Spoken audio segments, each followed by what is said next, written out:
Bonjour, je m'appelle Franklin Bérébi et je suis ici pour vous parler d'un livre qui vient de sortir chez l'Harmattan, dont le titre est Tunis, Paris, ma mère.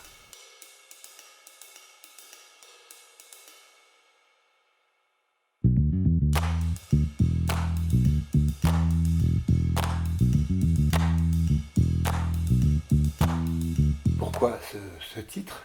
Et parce que, si vous voulez, ce livre est en fait un récit de l'arrivée d'un jeune qui a 12 ans et qui se retrouve du jour au lendemain, compte tenu des problèmes politiques de l'année 1955, où la Tunisie, qui est un protectorat français, devient indépendant, et certaines minorités dans ce pays, en particulier les minorités juives, se sentent totalement, ne se sentent plus chez eux, ne sont plus à leur place et savent qu'ils vont être considérés comme des citoyens de seconde zone, et par conséquent, l'exode ou le départ de ces communautés s'organise. Et mes parents ont décidé à ce moment-là de partir en France, d'aller vers le pays qui gouvernait avant la Tunisie.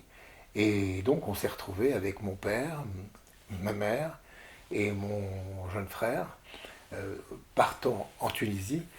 Et ils avaient laissé à Tunis un de mes frères et une de mes sœurs, qui étaient plus grands, et qui attendaient que nous nous installions à Paris pour venir nous rejoindre. Voilà, c'est le cadre général. Et donc ce jeune garçon de 12 ans découvre la France et les Français, rentre au lycée en sixième à Paris, et c'est le choc de sa vie.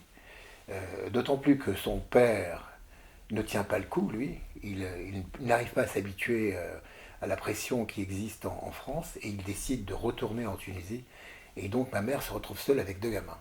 Et donc c'est l'histoire de ces 4 années, c'est 4 ou 5 années, parce que le récit se déroule entre 1955 et 1959-60, où on voit comment ce jeune garçon s'intègre dans la société française et comprend les us et coutumes de ces gens-là. Donc, si vous voulez, c'est un livre qui, au total, et tout le monde me dit qu'il est très agréable à lire, qu'il est plein d'anecdotes amusantes, que ça leur rappelle leur propre vie. Enfin, j'ai des compliments, j'en suis très heureux. Mais peut-être qu'au-delà de ça, pourquoi ce livre, en fait, c'est peut-être pour démontrer que l'intégration est possible, même si les difficultés financières sont énormes. Pour ça, il faut que les parents vous prennent en charge, il faut que l'environnement vous prenne en charge aussi, il faut que vous appreniez à vous constituer des réseaux, si vous voulez, on dirait aujourd'hui, mais simplement des amitiés avec les garçons de votre lycée, de sortir, d'aller au cinéma, de comprendre comment les Français vivent, et petit à petit de devenir Français vous-même, par le lycée, par les copains, par les colonies de vacances, par les lectures, par toute la vie que vous découvrez, je dirais même par les filles, parce que vous êtes à l'âge où on découvre les filles et la sexualité et tout ce qui va avec. Et donc petit à petit, vous vous retrouvez donc comme étant quelqu'un qui petit à petit devient français. Voilà. Et ça, c'est grâce aux parents qui vous prennent en charge, c'est grâce aux enseignants qui vous prennent en charge, c'est grâce à votre famille aussi, à ma mère, qui a été extraordinairement efficace et active dans ce domaine-là. Et au total des totaux, c'est un exemple d'intégration qu'il faudrait aujourd'hui peut-être considérer.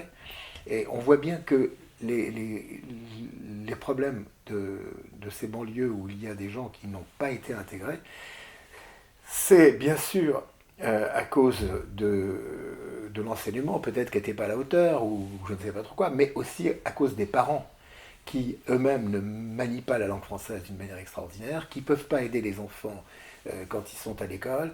Et les enfants, au lieu de se retrouver français, se retrouvent entre eux à être plus comment dirais-je, plus exigeants par rapport à la société que leurs parents ont pu l'être quand ils sont arrivés eux-mêmes en France.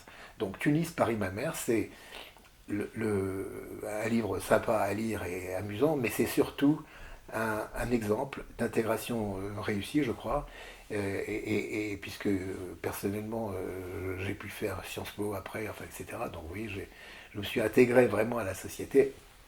Tout ça parce que j'ai été aidé par l'extérieur. Et il faut que nous aidions, nous, maintenant, c'est la mission que personnellement je me donne, à travers des organisations et des associations pour aider ces jeunes-là à devenir français et à s'intégrer. Voilà. Tunis, Paris, ma mère.